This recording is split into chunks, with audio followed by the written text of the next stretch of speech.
Welcome everybody. I'm going to send a hello in the chat box just to make sure we're broadcasting. It's hard for us to tell. If someone doesn't mind just saying hello back.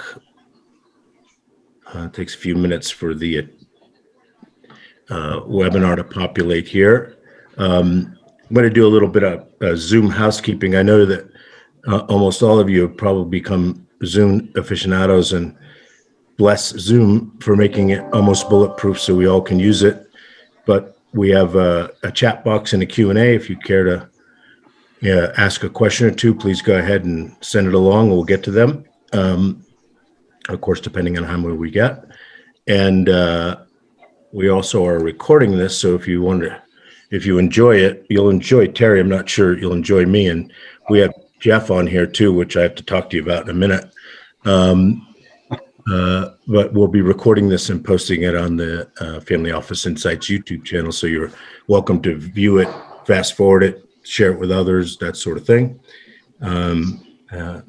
This is not a pitch session. This is where we have a Luminary series, as you know, and we're talking with a Luminary today. But the first thing I want to do before I introduce Terry is I have had the opportunity to be a friend, and it's my privilege to call him a friend, Jeff Michelle, who's on the, you can see him there. He looks like he just woke up. And I have thanked him in absentia many times, and I get to now thank him. Someone's asking for a passcode. Now I get to thank him in person because he catalyzed the introduction in this new Luminary series and me getting to know Terry. So Jeffrey, thank you very much. If you're going to say something, you got to unmute. But if you're not, that's okay too. So many, many, many thanks to Jeffrey. Superhuman. Thank you. A bit of an exaggeration, pretty strong human. But anyway, thank you. I appreciate, the recognition, and it's an honor to be your friend. And, what you do is really stimulating and great. And I want to thank you for hosting Terry, he's an icon. So I think everyone's going to enjoy what he has to say. Yeah. Thank you. Excellent. I'm glad you're here. So with that, the objective of today is just to share with you an icon, and we have several things to cover. I'm going to let Terry say hello first, and then we'll get into some Q&A. Terry? Good morning, Arthur, and good morning, everybody who's watching today. It's a slightly cold day here in New York, where I am, and apparently colder where Arthur is. Yeah, it's actually we're coming from New York, where Terry and Jeff are, and I am once again in 42-degree Park City, Utah, but it's the morning and it'll warm up to 70. So I miss everybody in New York, but we'll be back and see you soon. So Terry, if I can start out and say, you were co-founder of Chrysalis Records, and I just, when we first talked, I'm going, I know that label. I've seen it spinning on my turntable so many times. And listening to Jethro Tull, Blondie, Billy Idol, and so many more. How did you get into the record business? Could you share that with us? Sure. Well, Arthur, like so many businesses, Chrysalis Records evolved from another place. In fact, I got into the music business purely by accident. I mean, as a teenager, I was a big rock and roll fan. I loved Elvis and so on. But I mean, I never dreamt of the music business as a place for me to work. I got into the music industry when I went to college. Now, I think that some people take their college years for granted. And in my case, I'm English, so I was born in a small town just north of London. And I went to college in Newcastle upon Tyne, which is in the north of England. And I was the first person in my family to go to college. So for me, when I got over the shock of arriving in a big college town, and got over the shock that I'd been actually admitted, and as I say, the first person in my family, I recognized that what I'd been given was a tremendous opportunity.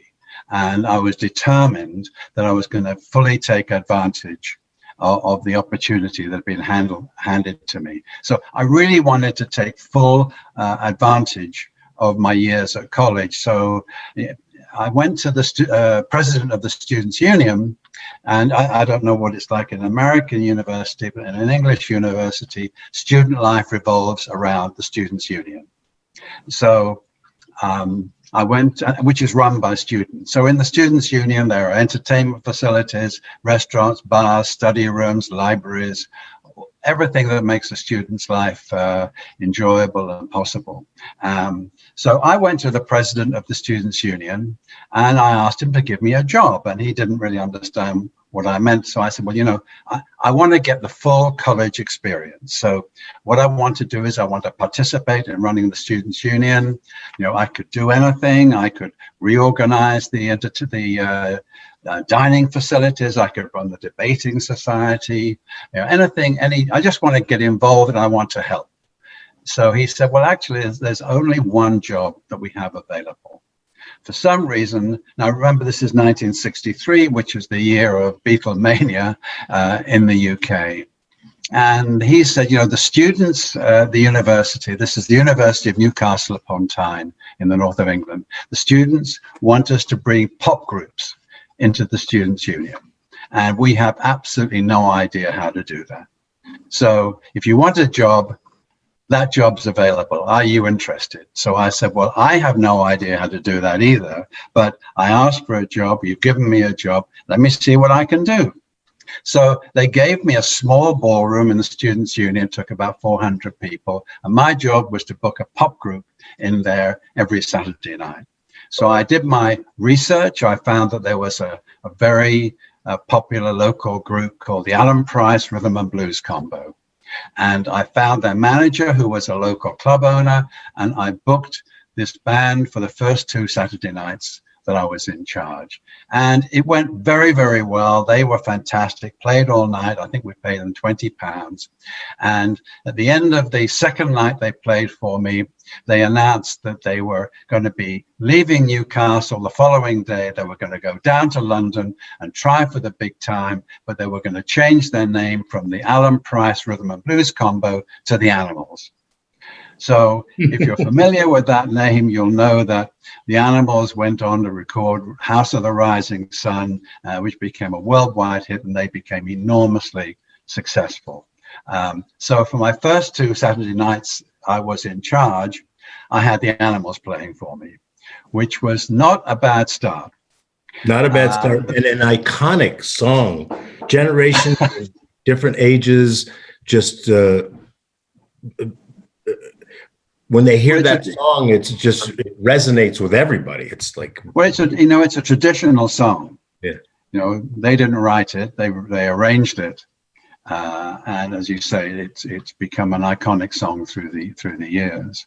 But they left Newcastle, so I had to look further afield for bands to fill my Saturday night spots, and I found some really great bands. It was a new era of British music where the young British bands were playing American blues, and that was so there were some really great young bands around, and one band that I booked a band from Birmingham called Jimmy Powell and the Five Dimensions, and in his band he had a harmonica player. The harmonica player turned out to be called Rod Stewart. The show is a live show that's going to have a somebody has a microphone on. Jeff LaCole and all kind. Anyway, this guy never realized who he was. So anyway. Another band. Hold on 1 second, Terry. Yeah, someone is dialed in on a presenter line, and could you just mute? Because whatever phone call you're having, we can hear you here. So I don't know who that is, but if you could just do that, it'll be great. Thanks. So then I booked a band from London. for a band from London called the Graham Bond Organization. Graham was a great blues singer, and he had in his band on bass he had Jack Bruce, and on drums he had Ginger Baker, and they were playing for Graham before they met Eric Clapton and formed Cream. So, you know, I had this year in charge of entertainment at my students' union, and by the end of that year, I had absolutely fallen in love, not so much with the music business, but I'd fallen in love with the show. I just loved putting on the show. And more importantly, I was just completely in awe of these musicians. And I used to stand at the side of the stage, Arthur, you know, with my mouth hanging open at their talent. I'm not a musician, so I was overly in awe.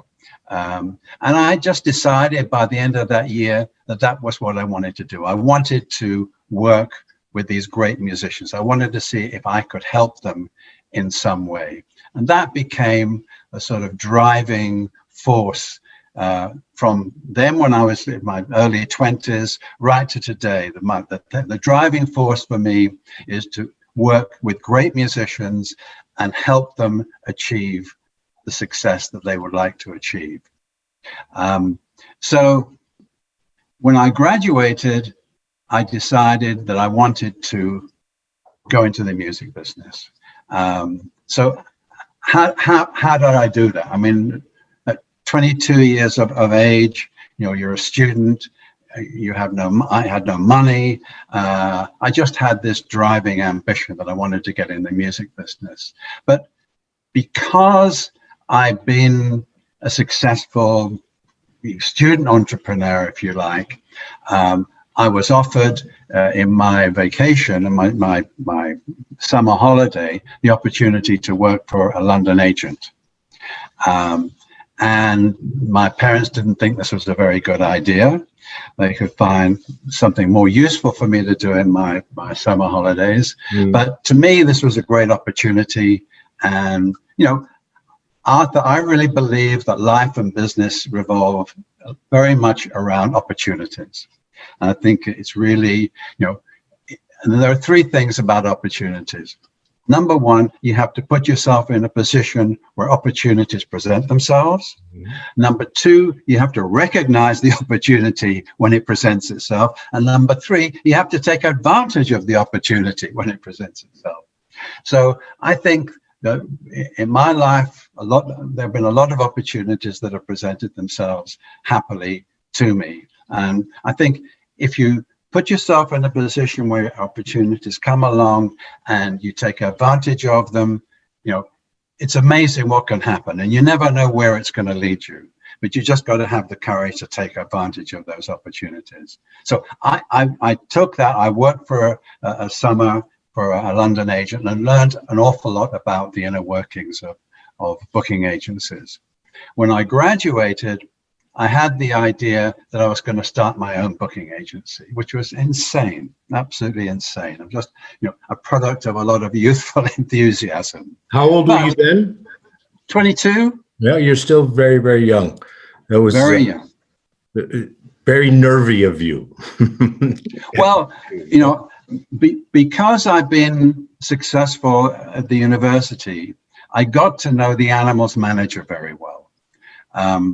And I talked to him and told him what I was thinking of doing. And he said, well, listen, Terry, I've got a better idea for you. He said, my business is going really well. The animals have become incredibly successful. I've taken on a lot of other artists to manage. I've opened a London office now. He said, I've just got a new American guitarist who I signed up called Jimi Hendrix. And things are going well for me. Why don't you move to London, move into my offices in London, and we can become partners in a booking agency? Well, again, my parents did not think this was a good idea. In fact, there were a lot of people who thought it was a very bad idea. But to me, it was an opportunity. And I just jumped at it. So I moved into his office in London's 10-Pound Alley, and worked with him for about a year, and it was an amazing year. I just learned so much. And there were some areas of success I had and some areas of success I didn't have. But I would say at the end of that year, although I wasn't making any money, I'd learned an awful lot of stuff. And I wasn't making any money, and I had to leave that situation and get a job. So I got a job as a computer systems analyst. But I was determined to pursue the possibility of a career in the music industry. So one of the things I learned in that year with this gentleman who was called Michael Jeffrey, one of the things I'd learned was that to be a successful entrepreneur, you better find something that you are better at than anybody else. And there was actually only one thing that I actually knew anything about in the music industry, which was booking bands into colleges. So I started a little part-time booking agency in my evenings and weekends, booking bands into colleges. And my mother helped me buy a little car, and in my evenings and weekends, I would drive to colleges, meet with the entertainment secretary in the Students' Union, and persuade him or her that I was the one to help them organize their entertainment. And I would get a small commission from that. And I did that for a year. And at the end of that year, I was making just enough money to pay my overhead. My overhead was very low. I lived in a sort of studio apartment in London, in a rather seedy part of London. And so I had to make a decision because, I was working at a day job and an evening job, although the evening job was lapping into the day job. And the people I worked for at a certain point said, "Listen, Terry, we like your work, but we pay you for 8 hours, not 4. Mm-hmm. Because they knew I was spending half of my day doing my moonlighting, doing something else. Right? Moonlighting, exactly. So, so then, the fact that I could cover my overhead gave me another one of those opportunities. I had the opportunity now of becoming full-time in a profitable, quotes, business. And it was a big decision to make because, I knew that the computer business was a good business to be in. And I didn't know quite how good it was, but I knew it was a business that was financially secure. But I also knew that the music business not only wasn't financially secure, there just wasn't very much money in it. So I knew I'd never make any money. It was just a question that I've just felt I found something I really liked doing, really enjoyed doing, thought I was really good at it. And I thought, how great to be able to spend the rest of my life doing something that I really enjoy every day. And I think having had that day job, which, in the computer business, which I liked, but didn't love, I knew the difference between getting up in the morning and being excited about what I was going to do and getting up in the morning and saying, oh, hell, another day at work, So I really wanted contrast, right? Yeah, big contrast. Yeah. So I left the day job, went full time. And soon after that, I met this guy called Chris Wright, who was in Manchester, and he was doing the same thing that I was doing. He was booking bands into colleges. And so I was in the south of England, he was in the north of England. We decided that we would do better together. So we joined forces. He moved to London. I was working out of my bedroom, my little studio apartment, basically a bedroom, a one-man show, and he joined, and there were two of us working out of my bedroom. And initially he didn't have anywhere to stay, so he slept on the floor. So those were the beginnings of Chrysalis. It's a great story. So how old were you at this point? 23. Yeah, okay, so yeah. 23. Just 23. Shortly after you realized that it was something that was of keen interest to you. It didn't. Yeah. Had you? I have. If you don't mind, did you? It's probably not a fair question, but at the time, did you realize that this was a burgeoning epicenter, and the talent like Jimi Hendrix you met? Did you realize that it was really significant period in time, or No. you were just 22 years old and just 23 years old, following my dream? Yeah. And as I say, it was, I think, one thing that people don't really easily understand today, because you think of pop stars as being enormously wealthy people, which they are, and cultural icons, which they are. It's difficult for people today to grasp that in the mid 60s there was no money in music. Yeah. And so whether you were a musician like a Paul McCartney and Mick Jagger, Elton John, Eric Clapton, or whether you were an administrator like me, a businessman, you went into the music business because you loved it. Yeah. And all these musicians that are the ones I've mentioned, all they wanted to be able to do was to play music. And their greatest ambition was to be, like mine, was to be able to give up their day job and do the thing that they loved 7 days a week, morning, noon, and night. That was their dream. That was the height of their ambition. They never thought about making a lot of money. They never thought about becoming famous. They just wanted to be able to play music 24 hours a day. The freedom to not be tethered to the thing that allowed you to do what you love, but also anchored you from doing it all the time, right?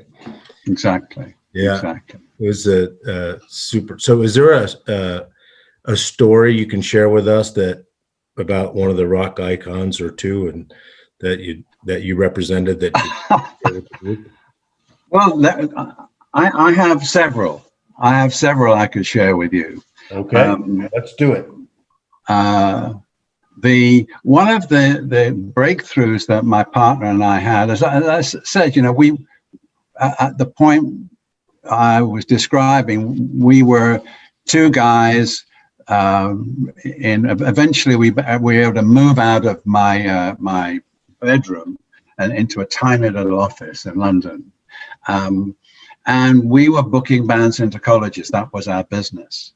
But we very quickly became the biggest college booking agency in the UK. But we didn't represent artists, we just represented colleges. But because we were so effective and so big in the college business, we were giving so much work to bands that we became to people's attention. And one day we had this tiny little office, and just a one-room office, with just, I think there were four of us by that time, just sat around desks in this office, a tiny little room, and the door burst open, and this huge guy walked through the door, huge, 6'6", fat, big beard, long greasy hair, absolutely terrifying. And so, we thought this was, in those days, there was so little money involved, Arthur, that if you owed somebody money, they didn't hire a lawyer to sue you. They just sent a big guy. Yeah. They just sent a big guy, right? a big guy to pick up the check. And that's what we thought was happening, but that wasn't what was happening. Thank God. He introduced himself as Peter Grant, who was a very famous rock manager. And he said, amongst the artists I represent is Jeff Beck. Now, I don't know how familiar you are with the name Jeff Beck. Bridge of Sighs, yeah. A rock god, Yeah. Jeff Beck, a rock god. And he said, I've been watching you two guys, and, he said, Jeff is represented by the biggest agency in England. But he said, when I look at his date sheet, most of his work is coming from you. So why don't I take Jeff Beck away from the biggest agency in the UK and give him to you? And you can represent him. You can be his agent. So again, a new opportunity presented itself to actually start representing artists, starting with a rock god, which was, pretty mind-boggling. But we took Jeff on, and a while later, Peter came back in the office and said, listen, you guys are doing a really fantastic job for Jeff. I mean, you guys are good. I'm really happy. Jeff's really happy. He said, I've got a new band for you. He said, I represent the Yardbirds. And you're probably familiar with the name, the Yardbirds as well. He said, the Yardbirds are going to break up.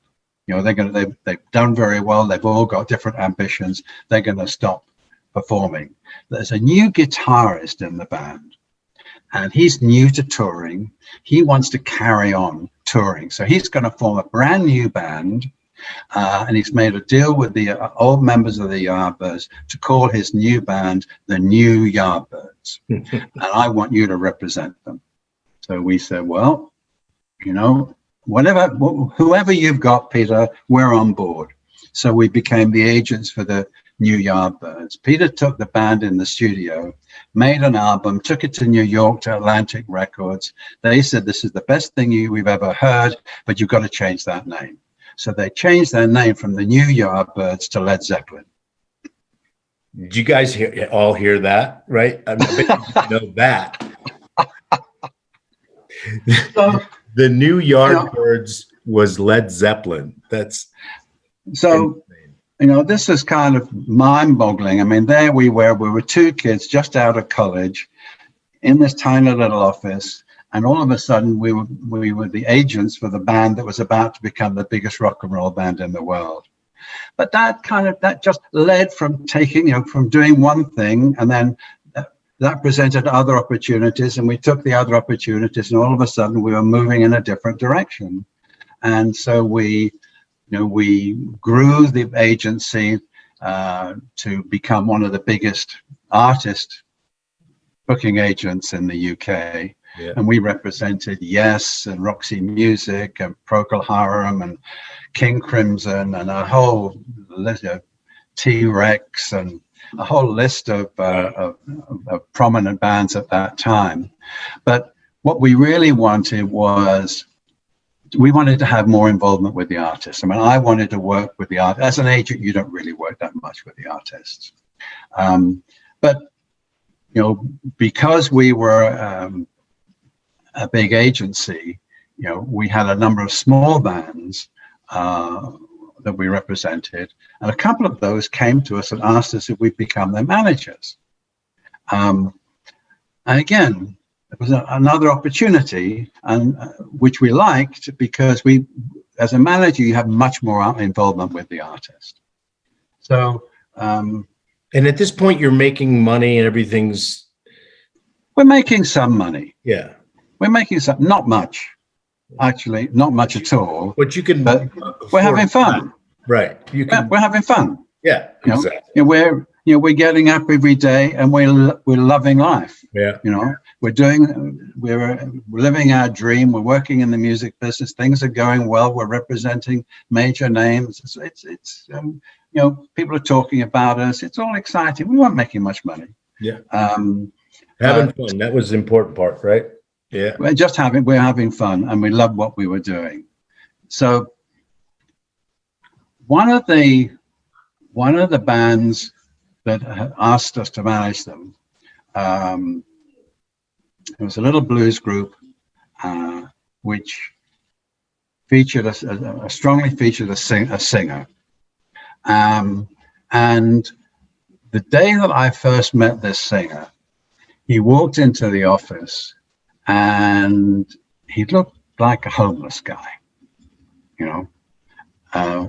He had a big scruffy beard, long scruffy hair, had a sort of dirty t-shirt, scruffy chinos, old sneakers, and he had this overcoat that he wore, which was old scruffy overcoat, and it went almost to the floor. And he carried a paper bag with his belongings in it. And one of the belongings was a flute. And so, as I say, the guy, he looked like a homeless guy. And that was when I first met him. That evening, I went to see the band play. And it was bizarre. I mean, because I'm watching on the stage, and this homeless guy, seemed like a homeless guy, is playing the flute in a blues band, and he kept the coat on. And he kept the coat on. Yep. And I mean, it was just bizarre and very intriguing. And so we began to represent this band, and I became their manager.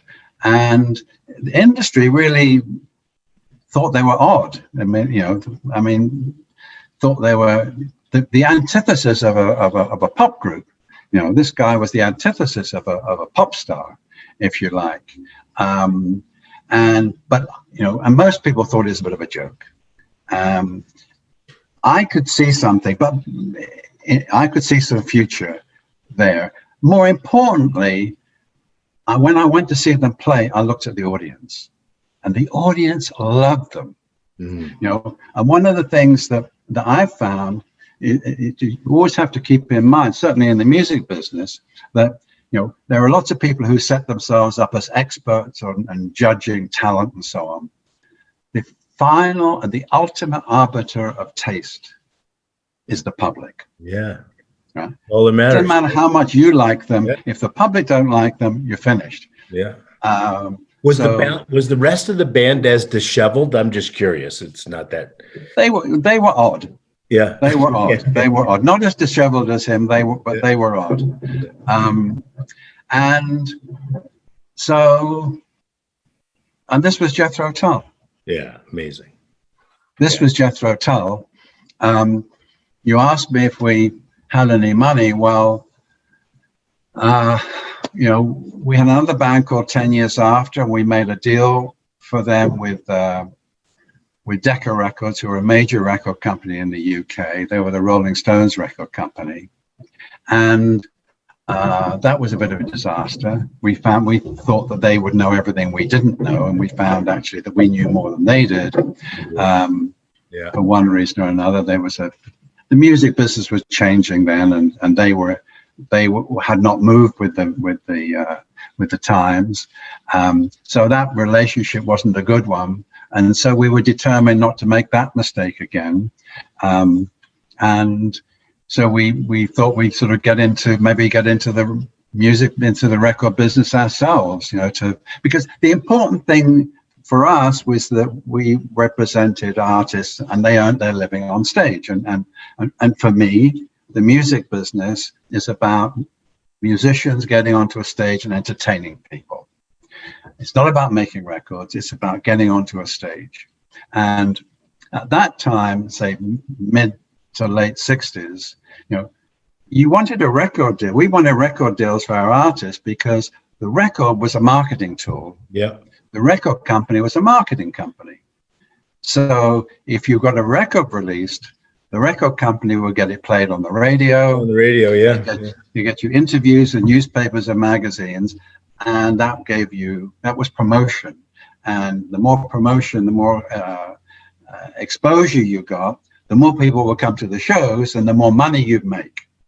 So that was the importance of the record company. And that was fine as long as the record company was doing its job. But we realized that if we wanted to control the marketing, then we needed to be the record company. Record company too, yeah. So this was the other businesses that you were in, or one of the other ones? Well, we sort of gradually moved into that because, what happened was that we looked for someone to produce Jethro Tull, a record producer, and there were people who said, "Yeah, well, we'll do it."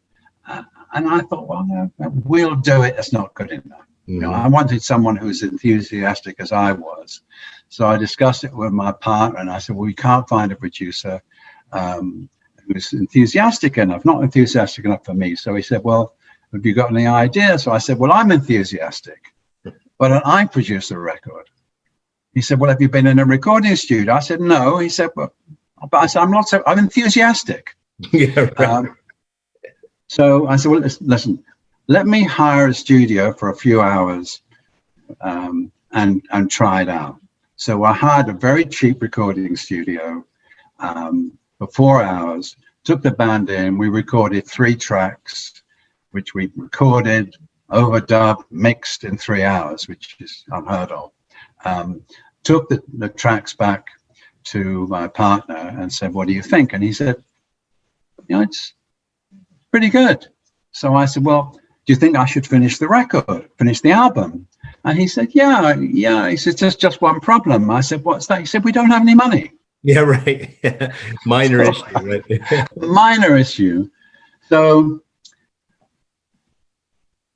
that prompted me for the first and only time in my life to borrow some money. So we had a little country bank manager. So I drove down 20 miles outside of London to our country bank manager, took him his favorite bottle of scotch, and talked him into lending me £500. Wow. So we borrowed £500 to finish the album. And so that was the only time I ever borrowed money. It was to launch Jethro Tull, and that kind of worked out okay. Yeah, it did indeed. It did. Was he on? That was Chrysalis. Yeah. So that was the bit from the onset. Yeah. Initially, we called ourselves the Ellis Wright Agency. Mm-hmm. My name Ellis, his name Wright, and then we changed the name to Chrysalis, which came from Chris, his first name, and Ellis, my second name. Yeah. And by that time, we were called the Chrysalis Agency and Chrysalis Management, and then Chrysalis Records. Yeah. So, you know, we're through one way or another, and following this opportunity and that opportunity, we ended up in the record business. Yeah. And you maintained being in the representation of the artist business, so now you had the whole sort of package, right? Well, you know, as I say, we found ourselves in the record business by default, in a sense, you know, because we just needed, we were managers, and you know, and as much success as we ultimately had in the record business, I still think I was a manager. And you know, all I ever wanted to do is to work with artists, yeah, work with very talented artists, and help them, because you know, my attitude towards management was always, you know, I knew that my artists were in an incredibly competitive business, incredibly competitive, and in order to succeed, they needed to spend 24 hours of each of their days working on their art, working on their music, writing songs, recording songs, rehearsing, you know, becoming better musicians, better songwriters, better performers. But it's a business, and someone has to run the business. Yeah. And that's where the manager comes in. So, you know, my motivation was just to say, hey, I'll handle everything except the music. You do the music, I'll do everything else. And also there's a, you know, I felt an important role to be an outside voice, you know, an honest voice in terms of what they were trying to do musically as well. So, and I felt that came naturally to me because I'm basically just a fan, you know. I'm just another member. Right. I'm just a member of the audience, and I think the musicians, as all of us, I think all of us need someone in our lives who's going to be honest with us. We do indeed. For musicians, you know, it's often hard to find. Yeah. You know, because musicians do tend to be surrounded by people who will tell them what they want to hear. Yeah. And that isn't necessarily good for them. Yeah. You know, someone's got to tell them the truth. If they're not doing well, they need to be told they're not doing well so they can correct it. Yeah. And your agendas are aligned too. When you're the manager and you're helping the artist, it's not like you're somebody who just wants to get them to pay attention to you so you can hang out with the artist or whatever it is, you know, groupie. Precisely. Yeah. Precisely. Is there another business you wanted to talk about, or? Well, we developed Chrysalis. We went into lots of other different businesses, you know, and what we found was that if you're prominent in one business, there are lots of other opportunities that open up for you. And so we developed Chrysalis into, we weren't just we were booking agents, managers, a record company. We decided that the artists that we managed needed a publishing company because they all wrote songs. We started a publishing company. One day, David Bowie walked in the office and said, I want to work with you people. And we said, well, we've got a publishing company. So we said, well, I write songs. So I said, we'll sign you to a publishing deal. So we became David Bowie's publishers. Wow. We went into television production. We were introduced to the Beatles producer, George Martin, who wanted somebody to be a partner. And we became George's partner in the recording studio business. So, and that's how business is, if you, as I was saying earlier on, opportunities open up and you need to if you take advantage of them, you never know where they're going to lead. And you're right. I'm starting a new business called Chrysalis Orchestra, which is a very, very exciting. Ultimately, Chrysalis became enormously successful. I moved to the US. We started our own American company. I signed Blondie and Billy Idol and Pat Benatar and Huey Lewis in the news. And by mid 80s, we'd become one of the most powerful and successful independently owned record companies in the world. And then my partner and I fell out. It happens, partner. These things happen. Yes. And, and I was miserable. And so we parted company. I sold my shares to him and retired. And I have found that I don't like retirement. And I've done various things. At one point, I just became very disenchanted with the music business because it became too much about records and not enough about performing. And when it got to changing, right? I mean, it's been a series of changes, and you probably watched it happen, right? Well, that's absolutely right. And between the mid 80s and say 2000, record sales just skyrocketed high. And by 2000, musicians were making so much money from record royalties. They were making more money from record royalties than they were for performing. So performing became relegated to a sort of something that they did grudgingly to promote their records. And at that point, I was very disenchanted because, as I say, to me, the music business is about musicians getting onto a stage and entertaining. And that's the lifeblood. I mean, it's been that way for thousands of years, and it will continue to be that way for thousands of years. So if we got to the point where musicians thought of performing as as something of secondary importance, to me, there was something wrong. And so I retired. I bought some land on a Caribbean island and built a big house. Nice. And for a while thought that was pretty cool. And then just realized that I just wanted to work. I wanted to be active, and I sort of started to look for something that would get me excited again. And that it took a while for that to happen and as you say, there've been big changes. So from the year 2000, record sales started to go down. And then a few years ago, I was just sort of looking at the whole sort of spectrum of the music industry. And I realized that as record sales had gone down, attendance to concerts had gone up. And the music concert business had become an exciting growth market again. So I said, wait, it's back where I want it to be. This is a business I want to be back in again now. And I could see there was a gap in the market, Arthur. There was a gap in the market because music industry always focuses on the youth market. And they ignore... Makes sense, right?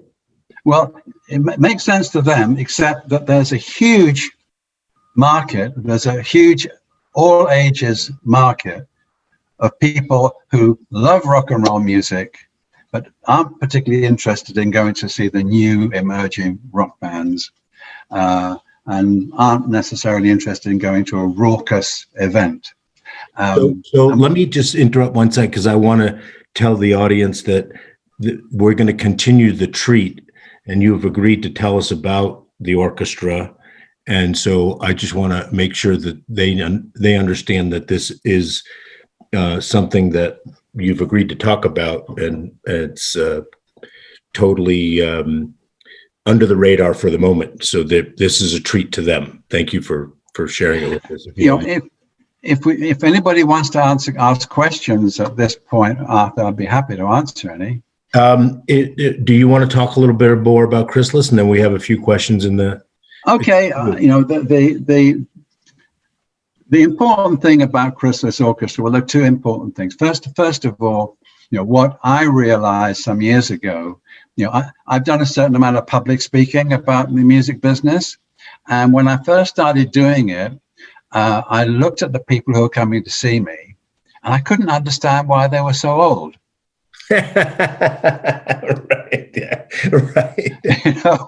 I mean, I'm up there telling my Jimmy Page and David Bowie stories, and there's the guys of 80 who are sitting in the front row on the edge of their seats, lapping it all up, and I'm thinking there's something wrong here. I mean, and then of course it dawned on me that, for example, today, if you're 80 years old today, you were 15 or 16 when rock and roll came along in the mid-50s. So you've lived your entire life in the rock era. Yeah. With the great songs of the great compositions of the rock era as a soundtrack to your life. So, everybody under the age of 80 is a rock fan of one kind or another. But they don't necessarily say they would like to go to see a rock show, but they'd like to see something that's a little bit more sophisticated. So I came up with the idea of Chrysalis Orchestra, which is a 40-piece orchestra playing exciting, upbeat, orchestral reinterpretations of the great compositions of the rock era. Super cool. Stairway to Heaven, and Hotel California, etc., etc. I love it. So that's what Chrysalis Orchestra is about. And I think we're going to talk a little bit more next week about the Chrysalis Orchestra. Yeah, fortunately, we will have some time next week. We'll announce it to the group, and you're going to be able to. They'll be able to get under the hood and see exactly what you're doing there. So we're going to invite the Family Office Insights community to be one of the first groups of people to see what the opportunity looks like under the hood. So I thank you for doing that, and Terry and Jeff. For arranging all that as well. There's a couple questions. Would you like to move to them? Yeah, I would. Could I just take a 1 minute break? And my computer is running out of power, and I need to plug it in. Yeah, you can, for sure. Just give me 2 seconds. Take your time.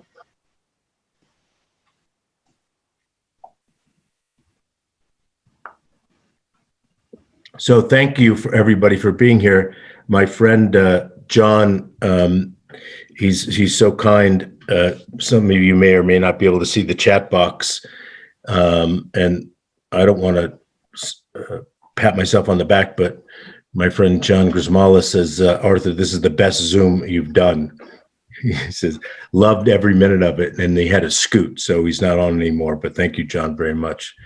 And John, thanks, Terry, as well. I was just saying to the group that a friend of mine who was on that had to leave, Terry, said this is the best Zoom that I've ever done. So that's all.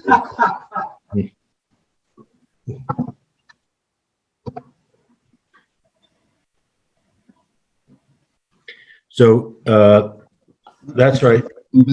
While you're doing that, we have next week on the 7th, we're going to have Terry back, at 2:15. So make a note of that and make sure you keep an eye out for the invitation, and you'll be one of the first and few who get to see a little bit under the hood about the Chrysalis Orchestra. Aside from my friend just patting me on the back and said, "This is the best Zoom you've ever done," Arthur loved every minute and thanks you, Terry, as well. So the first question we had was back a little bit earlier. What was the catalyst, and when did that change the music business from being financially challenging to being enormously profitable? Well, yeah, obviously, what was the catalyst? I think it was there was a cultural change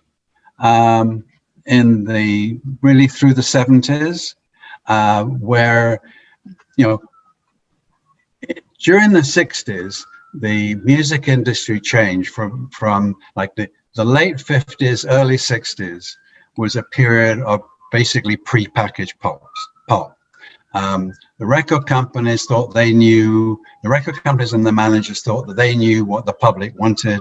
So they'd find pretty young boys, dress them up in nice suits, give them nice haircuts, find them an inoffensive song, get a producer, record it, and promote it. And basically they pre-packaged it. During the 60s, we moved away from that to where musicians started to write their own music. And so where the musicianship of the artist became important, where the lyrics of the songs became important, where the performance became important, and where musicians were expressing themselves. So they became and gradually became, cultural icons. And I think that changed everything to where young people were drawn to the music business because of the freedom the freedom of expression they could see. Yeah. So, during that period, from the late 60s through the 70s, you could sort of feel that. I mean, I was on the road with Jethro Tull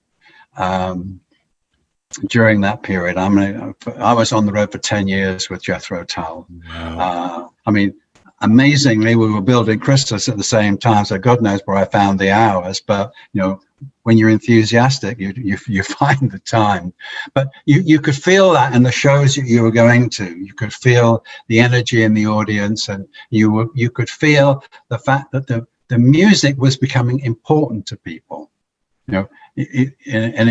They wanted to hear what people had to say. They liked the idea that young people were expressing themselves through the music, and it became more and more important. Became a social revolution as well. And I suppose in the same way that rap has become a sort of part of a social revolution more recently, except that I don't think rap has much melody, so.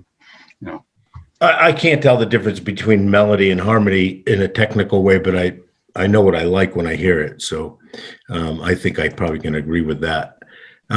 So this is but also I think one thing that this is something I feel very strongly that that when the music business began to be profitable, that was damaging. It was damaging to the music industry because, as I said earlier, in the let's say in the mid 60s, when I came along, there was no music. There was no money, rather. Yeah. There was no money. So the motivation of the musician was the love of music, just wanting to play music. Yeah. They were totally focused on being the greatest artist they could possibly be. Yeah. But when all of a sudden you get to, let's say you got to the 80s and all these guys have become rich and famous, then if you're a youngster looking at the music business, you would say, this is a way to get rich and famous. Even if you're not that good, right? So all of a sudden, the focus of the musician is on making money as opposed to making art. And if you're focused on making money as opposed to making art, then the quality of the art is going to suffers, right? It's going to suffer. So that's one of my theories about. Super helpful insight, having lived it. This is a question is pretty much in the same category that but let me read it just to be kind to Charles. It says, rock is dead has become a common refrain among Western fans, but there's a huge and vibrant rock and metal scene thriving in Japan and Eastern Europe.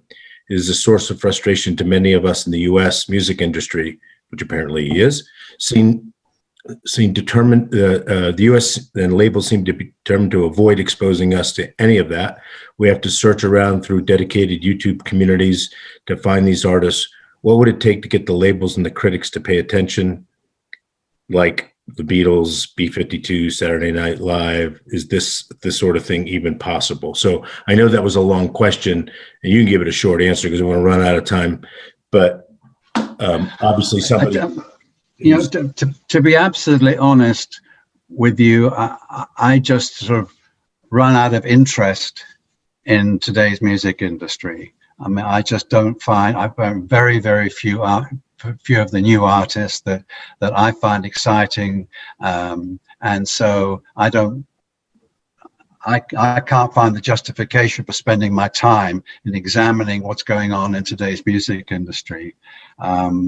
So I'm just very focused on the great music that I grew up with. Maybe that makes me an old guy, I don't know. But, I know I'm very excited about reinterpreting the great compositions that I grew up with. And I'm aware that there's an enormous audience, not just older people, but younger people. I mean, that's one of the most exciting things for me, is to see that younger people, people in their 20s and 30s are discovering, the music of the 60s and 70s on their own. And I find friends of mine who have their children are coming to them and saying, "Hey, Dad, have you heard this? I discovered this exciting band," Yeah. And the father saying, "Well, yeah, I grew up on that, son." But that's exciting. So there is an enormous all ages audience that's really interested in the great compositions of the rock era. I don't think there's anything like it. And of course, I grew up not in the rock and roll era, and I'm so grateful for it. And even though I appreciate lots of other music, historically, I will say it that way politely, but I appreciate the transparency very, very much, and just saying, you're just not interested in spending your time and bandwidth and discovering what's going on in the music business right now in that way. I think that is a really your willingness to be transparent about that is great. I super appreciate it. So we have to wrap things up. Do you want to say a couple things, maybe a closing? I have tons more questions, but we're going to run out of time, and I know many have other questions. They can stay alert, and we can reconvene next week for sure, but we'll let everybody know. But Terry, thank you. You can go ahead and wrap things up if you like. Well, Arthur, it's been a pleasure chatting with you this morning. I'm really excited about my life today. I mean, as I said earlier, my motivation has always been to work with musicians and help them.